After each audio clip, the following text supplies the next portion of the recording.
ನಮಸ್ತೆ ಸ್ನೇಹಿತರೆ, ಇವತ್ತು ನಾವು 4ನೇ ತರಗತಿ ಕನ್ನಡ ಸವಿಗನ್ನಡದಲ್ಲಿ ಕಲ್ಲಿನ ಪದ್ಯವನ್ನು ತಿಳ್ಕೊಳ್ಳುವ. ಬೀಸೋ ಕಲ್ಲಿನ ಪದ್ಯ. ಮಕ್ಕಳಿಗೆ ಜೋಗುಳದ ಹಾಡು ಅಥವಾ ಸೋಬಾನೆ ಪದ ಅಥವಾ ಜಾನಪದ ಹಾಡುಗಳನ್ನು ಬರೆದು ತರಲು ಹೇಳುವಂಥದ್ದು. ಇಲ್ಲಿ ಪದ್ಯವನ್ನು ನೋಡುವ. ಬೀಸೋ ಕಲ್ಲಿನ ಪದ ಜನಪದ ಪದ್ಯ ಆಗಿದೆ. ಕಲ್ಲಮ್ಮ ತಾಯಿ ಮೆಲ್ಲಮ್ಮ ರಾಗಿಯ ಜಲ್ಲ ಜಲ್ಲಾನೆ ಉದುರಮ್ಮ, ನಾನಿನಗೆ ಬೆಲ್ಲದಾರತಿಯ ಬೆಳಗೇನು. ಇಲ್ಲಿ ಕಲ್ಲಮ್ಮನ ಹತ್ರ ಹೇಳುವಂಥದ್ದು, ನಾನು ರಾಗಿಯನ್ನು ಬೀಸ್ತಾ ಇದ್ದೇನೆ, ಆ ರಾಗಿ ಜಲ್ಲ ಜಲ್ಲಾನೆ ಅಂತ ಉದುರಬೇಕು, ಸುಲಭವಾಗಿ ಅದು ಉದುರಬೇಕು. ಹಾಗೆ ನೀನು ಮಾಡಿದರೆ ನಾನು ನಿನಗೆ ಬೆಲ್ಲದ ಆರತಿಯನ್ನು ಮಾಡ್ತೇನೆ ಅಂತ ಹೇಳುವಂಥದ್ದು. ಕಲ್ಲಮ್ಮ ತಾಯಿ ಮೆಲ್ಲಮ್ಮ ರಾಗಿಯ ಜಲ್ಲ ಜಲ್ಲಾನೆ ಉದುರಮ್ಮ, ಜಲ್ಲ ಜಲ್ಲಾನೆ ಉದುರಮ್ಮ, ನಾನಿನಗೆ ಬೆಲ್ಲದಾರತಿಯ ಬೆಳಗೇನು.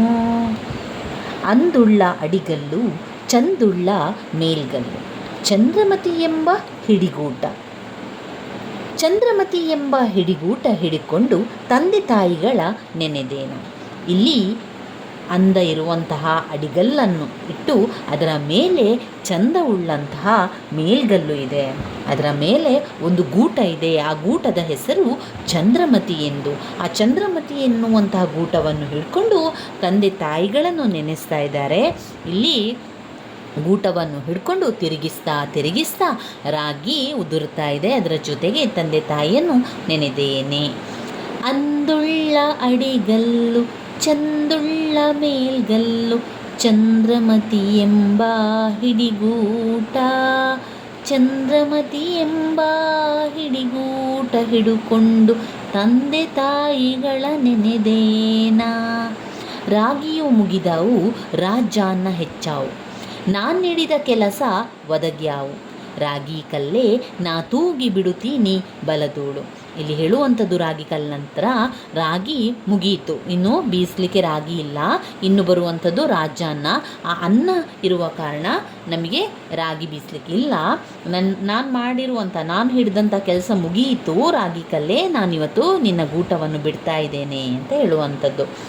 ರಾಗಿಯು ಮುಗಿದಾವು ರಾಜಾನ್ನ ಹೆಚ್ಚಾವು, ನಾನಿಡಿದ ಕೆಲಸ ಒದಗ್ಯಾವು, ನಾನು ಹಿಡಿದ ಕೆಲಸ ಒದಗ್ಯಾವು, ರಾಗಿ ಕಲ್ಲೇ ನಾ ತೂಗಿ ಬಿಡುತ್ತೀನಿ ಬಲದೋಳು. ಕಲ್ಲು ಬಿಟ್ಟೇನೆಂದು ಸಿಟ್ಯಾಕೆ ಸರಸತಿಯೇ, ಕುಕ್ಕೇಲಿ ರಾಗಿ ಬೆಳೆಯಾಲಿ, ಕುಕ್ಕೇಲಿ ರಾಗಿ ಬೆಳೆಯಾಲಿ ತಕ್ಕೊಂಡು ಮತ್ತೆ ರಾತ್ರಿಗೆ ಬರುತ್ತೀನಿ. ಈಗ ಕಲ್ಲಿಗೆ ಸಿಟ್ಟು ಬಂದಿದೆ. ಯಾಕಂದರೆ ರಾಗಿಯನ್ನು ಬೀಸ್ತಾ ಇದ್ದಂತಹ ತಾಯಿ ರಾಗಿ ಕಲ್ಲನ್ನು ಬಿಟ್ಟಿದ್ದಾಳೆ, ಆ ಒಂದು ಗೂಟವನ್ನು ಬಿಟ್ಟಿದ್ದಾಳೆ. ಅದಕ್ಕೆ ರಾಗಿ ಕಲ್ಲಿಗೆ ಸಿಟ್ಟು ಬಂದಿದೆ. ಕಲ್ಲು ಬಿಟ್ಟೇನು ಅಂತ ಹೇಳಿ ಸರಸತಿಗೆ ಸಿಟ್ಟು ಬಂದಿರುವಂಥದ್ದು. ಅದಕ್ಕೆ ಹೇಳ್ತಾರೆ, ನೀನು ಸಿಟ್ಟು ಮಾಡಬೇಡ, ಕುಕ್ಕೇಲಿ ರಾಗಿಯನ್ನು ಬೆಳೆಸ್ತಾ ಇದ್ದಾರೆ, ಅದು ಬೆಳೆದ ತಕ್ಷಣ ನಾನು ಅದನ್ನು ತಗೊಂಡು ಬರ್ತೇನೆ, ಮತ್ತೆ ರಾತ್ರಿಗೆ ತಂದು ಪುನಃ ರಾಗಿಯನ್ನು ಬೀಸ್ತೇನೆ ಅಂತ ಹೇಳುವಂಥದ್ದು. ಕಲ್ಲು ಬಿಟ್ಟೇನೆಂದು ಸಿಟ್ಯಾಕ ಸರಸತಿಯೇ, ಕುಕ್ಕೇಲಿ ರಾಗಿ ಬೆಳೆಯಾಲಿ, ಕುಕ್ಕೇಲಿ ರಾಗಿ ಬೆಳೆಯಾಲಿ ತಕ್ಕೊಂಡು ಮತ್ತೆ ರಾತ್ರಿಗೆ ಬರುತ್ತೀನಿ. ಕೊನೆಯದಾದಂತಹ ಸಾಲುಗಳು.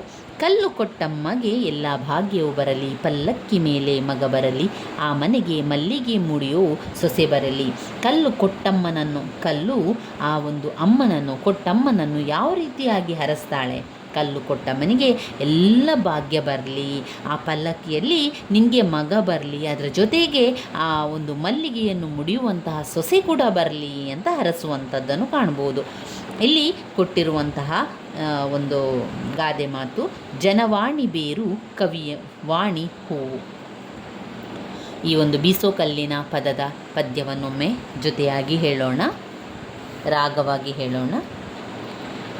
ಕಲ್ಲಮ್ಮ ತಾಯಿ ಮೆಲ್ಲಮ್ಮ ರಾಗಿಯ ಜಲ್ಲ ಜಲ್ಲಾನೆ ಉದುರಮ್ಮ, ಜಲ್ಲ ಜಲ್ಲಾನೆ ಉದುರಮ್ಮ, ನಾನಿನಗೆ ಬೆಲ್ಲದಾರತಿಯ ಬೆಳಗೇನು. ಅಂದುಳ್ಳ ಅಡಿಗಲ್ಲು ಚಂದುಳ್ಳ ಮೇಲ್ಗಲ್ಲು ಚಂದ್ರಮತಿ ಎಂಬ ಹಿಡಿಗೂಟ, ಚಂದ್ರಮತಿ ಎಂಬ ಹಿಡಿಗೂಟ ಹಿಡುಕೊಂಡು ತಂದೆ ತಾಯಿಗಳ ನೆನೆದೇನಾ. ರಾಗಿಯು ಮುಗಿದಾವು ರಾಜನ ಹೆಚ್ಚಾವು, ನಾನಿಡಿದ ಕೆಲಸ ಒದಗ್ಯಾವು, ನಾನು ಹಿಡಿದ ಕೆಲಸ ಒದಗ್ಯಾವು. ರಾಗಿ ಕಲ್ಲೆ ನಾ ತೂಗಿ ಬಿಡುತ್ತೀನಿ ಬಲದೋಳು, ಕಲ್ಲು ಬಿಟ್ಟೇನೆಂದು ಸಿಟ್ಯಾಕಿ ಸರಸ್ವತಿಯೇ ಕುಕ್ಕೇಲಿ ರಾಗಿ ಬೆಳೆಯಾಲಿ, ಕುಕ್ಕೇಲಿ ರಾಗಿ ಬೆಳೆಯಾಲಿ ತಕ್ಕೊಂಡು ಮತ್ತೆ ರಾತ್ರಿಗೆ ಬರುತ್ತೀನಿ. ಕಲ್ಲು ಕೊಟ್ಟಮ್ಮಗೆ ಎಲ್ಲ ಭಾಗ್ಯವು ಬರಲಿ, ಪಲ್ಲಕ್ಕಿ ಮೇಲೆ ಮಗ ಬರಲಿ, ಪಲ್ಲಕ್ಕಿ ಮೇಲೆ ಮಗ ಬರಲಿ, ಆ ಮನೆಗೆ ಮಲ್ಲಿಗೆ ಮುಡಿಯೋ ಸೊಸೆ ಬರಲಿ. ಬೀಸುಕಲ್ಲಿನ ಪದ. ಈ ಪದ್ಯದ ಅರ್ಥಗಳನ್ನು ತಿಳ್ಕೊಳ್ಳುವ. ಪಲ್ಲಕ್ಕಿ ಅಂದರೆ ಮೇನೆ ಅಥವಾ ಡೋಲಿ ಅಂತ ಹೇಳ್ತಾರೆ. ಉದುರು ಅಂದರೆ ಕೆಳಕ್ಕೆ ಬೀಳು. ಕುಕ್ಕೆ ಅಂದರೆ ಬಿದಿರಿನ ಬುಟ್ಟಿ.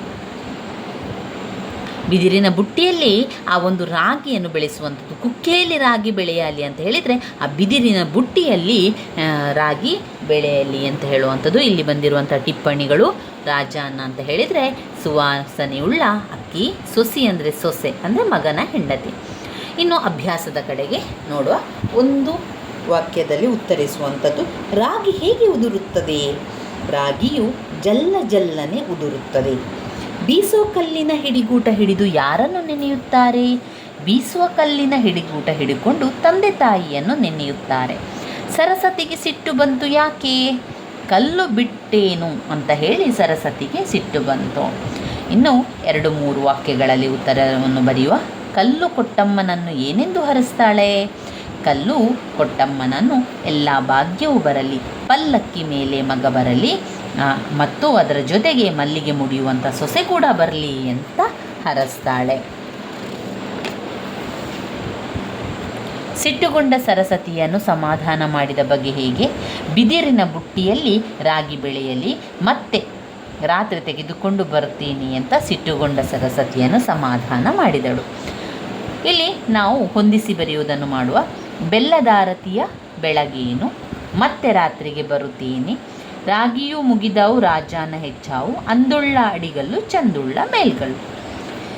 ಈ ಮಾದರಿಯಂತೆ ಕೊಟ್ಟಿರುವ ಪದಗಳಿಗೆ ಭಿನ್ನ ಅರ್ಥದಲ್ಲಿ ಸ್ವಂತ ವಾಕ್ಯವನ್ನು ಬರೆಯಿರಿ. ಅತ್ತೆ, ನನ್ನ ಕಾಲಿಗೆ ಮುಳ್ಳು ಚುಚ್ಚಿದಾಗ ಅತ್ತೆನು, ನಮ್ಮ ಅತ್ತೆ ನನಗೆ ಹೊಸ ಬಟ್ಟೆ ತಂದರು. 2 ರೀತಿಯ ಅರ್ಥಗಳನ್ನು ಬರುವ ರೀತಿಯಲ್ಲಿ ನಾವು ಸ್ವಂತ ವಾಕ್ಯವನ್ನು ರಚಿಸಬೇಕು. ಈಗ ತಂದೆ ಅಂತ ಹೇಳಿದರೆ ಒಂದು ನಾನು ತಕೊಂಡು ಬಂದೆ ಅಂತ ಅರ್ಥ, ಮತ್ತೊಂದು ನಮ್ಮ ತಂದೆ ಅಂತ. ನಮ್ಮ ತಂದೆ ವಿದ್ಯಾಭ್ಯಾಸ ಮಾಡುವಂತೆ ನನಗೆ ಮಾರ್ಗದರ್ಶನ ಮಾಡಿದರು. ತಂದೆ, ನಾನು ಮಾರುಕಟ್ಟೆಯಿಂದ ಹೂವು ಹಣ್ಣನ್ನು ತಂದೆ. ಇನ್ನು ಕಳೆ ಅಂತ ಹೇಳಿದರೆ ರೈತನು ಬೆಳೆಯನ್ನು ಬೆಳೆಸುವಲ್ಲಿ ಇರುವಂತಹ ಕಳೆಯನ್ನು ತೆಗೆಯುತ್ತಾನೆ. ರೈತನು ಬೆಳೆ ಬೆಳೆಯುವಲ್ಲಿ ಕಳೆಯನ್ನು ತೆಗೆಯುತ್ತಾನೆ ಅಂದರೆ ಹುಲ್ಲುಗಳು. ಕಳೆ ಅಂತ ಹೇಳಿ ಜಾತ್ರೆಯಲ್ಲಿ ನನ್ನ ಕಳೆದು ಹೋಗಿದೆ, ನನ್ನ ಹಣ ಕಳೆದು ಹೋಗಿದೆ, ನನ್ನ ಚೀಲ ಕಳೆದು ಹೋಗಿದೆ ಅಂತ ಹೇಳೋದು ಕಳೆ. ಆಡು ಅಂತ ಹೇಳಿದರೆ ಒಂದು ಆಟ ಆಡುವಂಥದ್ದು, ಮತ್ತೊಂದು ಆಡು ಅಂತ ಹೇಳಿದರೆ ನನ್ನ ಸ್ನೇಹಿತರೊಂದಿಗೆ ಆಟ ಆಡುತ್ತೇನೆ, ನನ್ನ ಮನೆಯಲ್ಲಿ ಆಡು ಇದೆ. ಆಡು ಅಂದರೆ ಈಗ ನಾವು ಪ್ರಾಣಿ ಆಡು ಅಂತ ಹೇಳ್ತೇವಲ್ಲ ಅದು.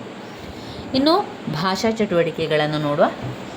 ಆಡು ಮಾತು ಮತ್ತು ಬರಹದ ಮಾತಿನ ನಡುವಿನ ವ್ಯತ್ಯಾಸವನ್ನು ಬರೆಯುವಂಥದ್ದು. ಆಡು ಮಾತು ಬರ್ತಾನೆ, ಬರುತ್ತಾನೆ, ಇಲ್ಲ ಇಲ್ಲ, ಅರಕೆ ಹರಕೆ, ಹತ್ತಿರ ಹತ್ತಿರ, ಕರೆಯೋಲೆ ಕರೆಯೋಲೆ. ಇನ್ನು ಅಕ್ಷರ ಬಳಸಿ ಪದವನ್ನು ಬರೀಬೇಕು. ಕಸಿ, ಕಹಿ, ಕಸ, ಕದ, ಕರೆ. ಮಣ್ಣು, ಮಗ್ಗಿ, ಮಠ, ಮಟ್ಟ, ಮಡ್ಡಿ. ಕೆಳಗಿನ ಆಡುನುಡಿಗಳನ್ನು ಮಾದರಿಯಂತೆ ಬರಹದ ಭಾಷೆಯಲ್ಲಿ ಬರೆಯಿರಿ. ಹೆಚ್ಚಾವು, ಹೆಚ್ಚಾದವು. ಒದಗ್ಯಾವು, ಒದಗಿದವು. ಮುಗಿದ್ಯಾವು, ಮುಗಿದವು. ಸಿಟ್ಟಾಕೆ, ಸಿಟ್ಟು ಯಾಕೆ. ಬೆಳೆಯಾಲಿ, ಬೆಳೆಯಲಿ.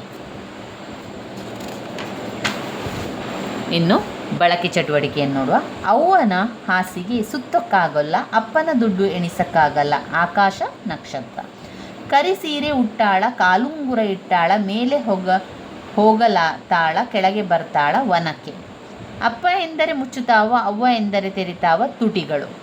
ಇನ್ನು ಒಂದು ಕಥೆಯನ್ನು ಕೊಟ್ಟಿದ್ದಾರೆ, ಆ ಸಂಬಂಧಪಟ್ಟಂತಹ ಗಾದೆಗಳನ್ನು ಬರೀಬೇಕು ನಾವು. ಒಂದು ಊರಿನಲ್ಲಿ ಒಬ್ಬ ರೈತನಿದ್ದನು. ಅವನಿಗೆ 2 ಸೋಮಾರಿ ಮಕ್ಕಳಿದ್ದರು. ಅನಾರೋಗ್ಯದಿಂದ ರೈತ ಹಾಸಿಗೆ ಹಿಡಿದನು. ಮಕ್ಕಳನ್ನು ಹತ್ತಿರಕ್ಕೆ ಕರೆದು, ಮಕ್ಕಳೇ, ನಾನು ಸಂಪಾದಿಸಿದ ಸಂಪತ್ತನ್ನು ನಿಮಗಾಗಿ ಹೊಲದಲ್ಲಿ ಹೂತಿಟ್ಟಿದ್ದೇನೆ ಎಂದು ಹೇಳಿದನು. ಮಕ್ಕಳಿಬ್ಬರು ಹಾರೆ ಗುದ್ದಲಿ ಹಿಡಿದು ಹೊಲಕ್ಕೆ ಹೋದರು. ಅಗಿದು ನಿಧಿಗಾಗಿ ಹುಡುಕಿದರು. ನಿಧಿ ಸಿಗಲಿಲ್ಲ. ಅದೇ ದಿನ ಮಳೆ ಸುರಿಯಿತು. ಇನ್ನೇನು ಮಾಡುವುದು ಎಂದು ಧಾನ್ಯವನ್ನು ಬಿತ್ತಿದರು. ಉತ್ತಮ ಬೆಳೆ ಬಂತು. ಕೈ ತುಂಬ ಹಣ ಸಂಪಾದಿಸಿದರು. ರೈತ ಮಕ್ಕಳನ್ನು ಕರೆದು, ಇದೇ ನಾನು ಹೊಲದಲ್ಲಿ ಹೂತಿಟ್ಟ ಸಂಪತ್ತು ಎಂದು ಹೇಳಿದನು. ಇಲ್ಲಿ ಬರುವಂತಹ ಗಾದೆ, ಕೈ ಕೆಸರಾದರೆ ಬಾಯಿ ಮೊಸರು, ಆಳಾಗಿ ದುಡಿ ಅರಸನಾಗಿ ಉಣ್ಣು. ಕೊಟ್ಟಿರುವ ಗಾದೆ ಮಾತನ್ನು ಬರಹದ ಭಾಷೆಗೆ ಬದಲಾಯಿಸುವಂಥದ್ದು. ಓಡಾಡಿಕೊಂಡು ದನ ಕಾದ್ರೆ ಬೇಗನೆ ಹೊತ್ತು ಮುಳುಗುತ್ತಾ, ಓಡಾಡಿಕೊಂಡು ದನ ಕಾದರೆ ಬೇಗನೆ ಹೊತ್ತು ಮುಳುಗುತ್ತದೆಯೇ. ಕಡಲೆ ಇದ್ದಾಗ ಹಲ್ಲಿಲ್ಲ, ಹಲ್ಲಿದ್ದಾಗ ಕಡಲಿಲ್ಲ, ಕಡಲೆ ಇದ್ದಾಗ ಹಲ್ಲಿಲ್ಲ, ಹಲ್ಲು ಇದ್ದಾಗ ಕಡಲೆ ಇಲ್ಲ. ಕುಟ್ಟಾಕ ಬರದೋಳು ಕೇರಿ ನೋಡಿದಳಂತ, ಕುಟ್ಟುವುದಕ್ಕೆ ಬರದೇ ಇರುವವಳು ಕೇರಿ ನೋಡಿದಳಂತೆ. ಕೆಳಗಿನ ಆಡು ನುಡಿಗಳನ್ನು ಓದಿ ಬರೆಯಿರಿ. ರವಿ ಶಾಲೆಗೆ ಹೋದನು, ರವಿ ಸಾಲಿಗೆ ಹೋದನು, ರವಿ ಸಾಲಿಗೆ ಹೋಗ್ಯಾನ್ರಿ. ಕಿರಣ ತಿಂಡಿ ತಿನ್ನುತ್ತಿದ್ದಾನೆ, ಕಿರಣ ತಿಂಡಿ ತಿಂತಾನ.